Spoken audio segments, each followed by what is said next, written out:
నేను ఫస్ట్ చెప్పాలంటే student is more friendly to phone. ప్రతి ఒక్కరు అంటే ఈవెన్ మనం పెద్దవాళ్ళం కూడా అలానే ఉన్నాం అనుకోండి.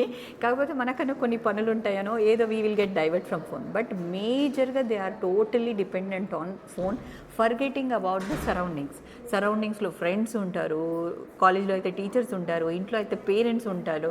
సో అక్కడ వాళ్ళకి sharing of what they are thinking, వాళ్ళు ఏమనుకుంటున్నారో అవి షేర్ చేసుకునేది కంప్లీట్గా చాలా చాలా తక్కువ అయిపోయింది.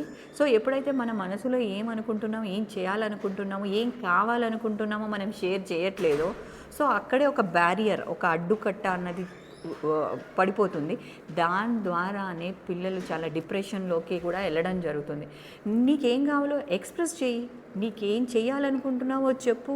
అది ఇప్పుడు నేను నా ఎక్స్పీరియన్స్లో నేను గమనించిన నా సర్కిల్లో నేనైతే ఆ expression what they are thinking అనేది లోపిస్తుంది. సో నేను అంటే దేర్ ఆర్ సర్టెన్ స్టేజెస్, పిల్లల్ని కౌన్సిలింగ్ కూడా తీసుకెళ్ళి మా బాబాయ్ ఏం చెప్పట్లేదు, ఏం కావాలో అడగట్లేదు అని చెప్పడం కూడా జరుగుతుంది.